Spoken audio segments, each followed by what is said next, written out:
Hello folks, in this tutorial we're going to look at setting up 3D space in After Effects. The first thing you need to do is make your layers 3D. We're going to do that by clicking here and here.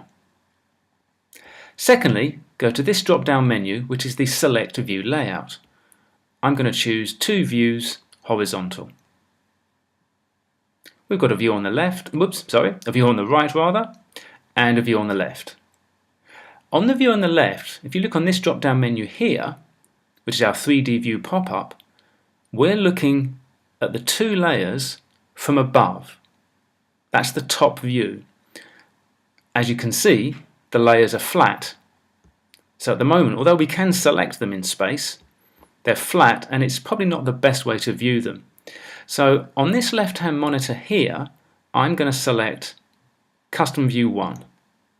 It's a slightly easier way to view things in space. I can now click and drag an image over to the left. And because I'm moving in 3D space, it reveals the one underneath it, as you can see. I'm going to click on this layer, and I'm going to push this layer backwards. Whoops, sorry, no, grabbed the wrong handle there. I'm going to push it backwards so as it moves back in space, like so. I'm then going to pull this layer forward and move it to the right in space so as it just overlays the other image, like so. This monitor on the right, if we look on the drop down menu here, is set to active camera. And I would always say it's worth leaving the monitor on the right set to active camera. This monitor is what you'd actually be exporting as a piece of video or as a film. So whatever you move around here, it's worth keeping an eye on the monitor on the right, because that actually is what your audience are going to be ending up with. The one on the left, this one here, is just to help you move around in space. This one is what your video will look like. So try and keep an eye on it at all times. So to do some basic 3D moves in space, it's fairly straightforward. I'm going to open Transform on this layer, and I'm going to set a keyframe for position. I'm going to open Transform on the layer 2, set a keyframe for position. I'm going to take my time marker to 1 second. Oops, there we go. Just take the time marker to 1 second. And I'm going to grab the layer with the fist on it and push it back into space. As you can see me pushing it back into space, it's setting a motion path, like so. I'm going to click on the layer with the stone on it, and I'm going to move that off to the right. That's also creating a motion path.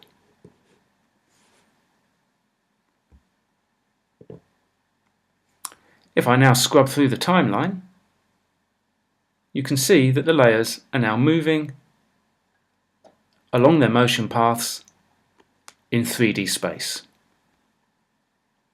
like so. I'm going to preview those, and I'm going to take the settings down a little. So let's go to Window, Preview, get my preview monitor up. I'm just going to undock that. There we go. Now at the moment the resolution's on full, you'll find once you start working in 3D space and add things like lights and camera moves, it uses quite a bit of memory. So I'm going to drop the resolution down to about half. I might need a third. And on the monitor window I'm going to drop that down to half as well. Let's now give them a little RAM preview and see what they look like. Actually, let's take the time marker back to the start. And also I don't want to preview the whole timeline, so I'm going to grab the preview bar and I'm going to take that to about 1.5 seconds. So get the resolution down if you start to work in 3D space. Half is usually good, depending on the power of your computer, and half here as well.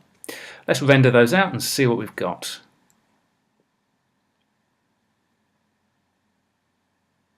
Right, not too bad. A basic move in 3D space. And if you want to look at it a bit more accurately, you can grab your time marker and you can see the move on the left, how it's actually moving in space, And then on the right, which is the active camera, you can see what your video is going to look like. Okay, nice, simple, straightforward move in 3D space. Okay folks, thanks for listening. See you in the next tutorial.